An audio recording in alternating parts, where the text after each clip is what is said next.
guys, it's Sophie. So today we're doing the Independent Bookshop Week Tag. I'm late, I know I'm late, work's been manic and I just haven't had a chance to film it, but I thought I'd just do it anyway, just kind of catch the very tail of it. I was very kindly tagged by Nicola Robotnik, so thank you so much for that, and I will jump straight in. So the first question is, what book is currently in your bag? So I have two books that are in my bag or that I'm currently reading at the moment, and the first one is A Stranger's in My Mind, hopefully you can see that, by Orphan Pamuk, and this is a fairly large, sort of quite expansive novel about Istanbul, and characters sort of ingrained in the culture of Turkey and about them sort of finding their way through and the generational differences, so the sort of traditional sort of idea of Turkey and what the reality of Istanbul is like today. I'm really only just starting off in this one. I'm really enjoying it so far. I'm just going to take it kind of slow just because it is so fat, so I think I'm probably going to do probably a month or so on this one. And then the next one is Everything I Found on the Beach by Simon Jones, and I've literally only just nibbled at the very beginning of this one this morning. I really enjoyed Simon Jones's one of his other books, which was The Dig, which is about sort of angry badger colour and this farmer, and I just really like the style, the kind of rawness and bareness of it, so I thought I would give another one of his a shot, and we'll see what we think of this one. So the next question is, what is the last great book that you read?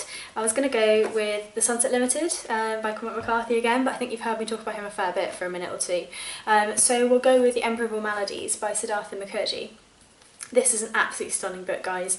I can't wait to talk to you more about it, but this is a non-fiction book around the history of cancer told as a biography. It is very clever, it is very easy to read, but it also has a sort of intellectual challenge to it. It was genuinely one of the best non-fiction books I've had the pleasure of reading in a long time. The next question is, what book have you gifted the most?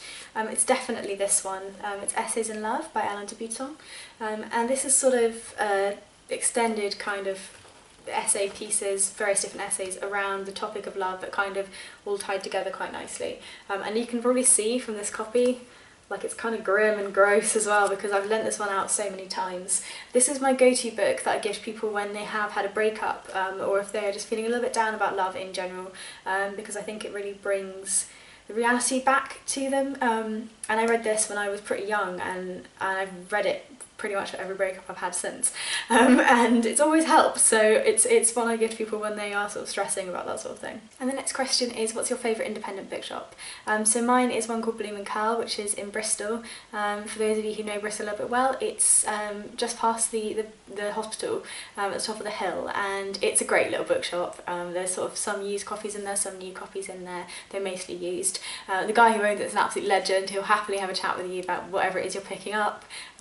Virginia Woolf is his literary wife, so if you ever know him, then you know this little fact about him, but he's really cool.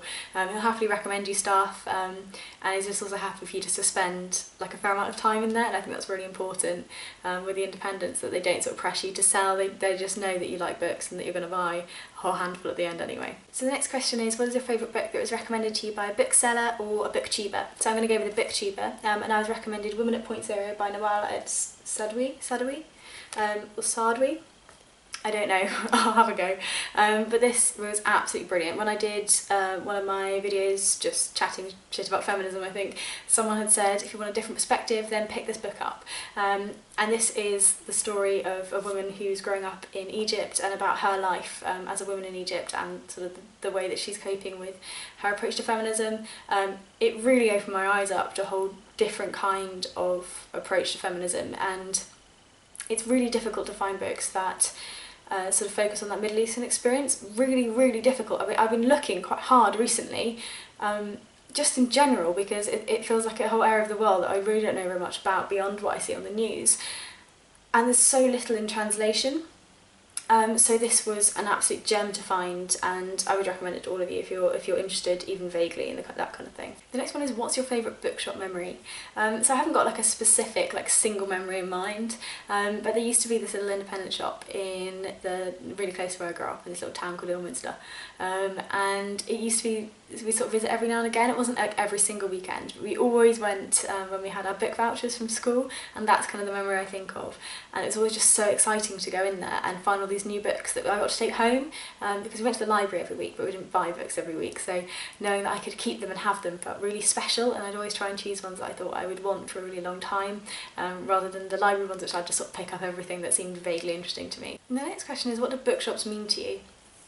I think they're just such a lovely place to spend time. Pretty much whenever I have money and time free, I will be in a bookshop. I love the atmosphere in there. I love the fact that everyone else is sort of in their own little bubble to an extent, that everyone else is either looking for something they're excited for or they're getting a gift. Lots of people in bookshops seem to be getting gifts, but you're sort of surrounded by fellow readers. I love it when you get a chance to chat with the cashier as well, if they have something that they've read and they're really excited for you to read. I really enjoy those conversations, I think they're brilliant.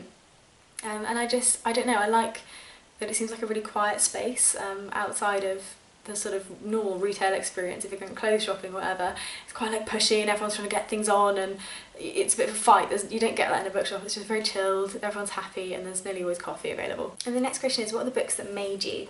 So because we're going to think like made you, I'm going to go for one that I read when I was quite young, but that is Perks, The Perks of Being a Wallflower. I read this when I was really young and it is one of my more battered books, it has to be said, and it's still got like all of these little things in it where I just marked it with, I think, like a piece of brown paper of coffee or something, but I read this book and just really felt, I don't know, connected with the characters, and I think this is a really good example of what that sort of YA genre is really good at, because I was at the time of my life where I wasn't reading children's literature anymore. I didn't feel ready for adult literature, it felt like it was too large and too expansive and a bit scary, and this just felt like something new and refreshing, and I remember reading this again and again. I think I read it twice straight off, gave it to my friend, she read it, I had it back, I read it again. She borrowed it for like 2 years and then eventually I got it back again. It's just a really well-loved book, and just reminds me of sort of setting off in my journey to be a reader, a bit more of a serious reader than I was as a kid. Next question is, what would you recommend for Father's Day?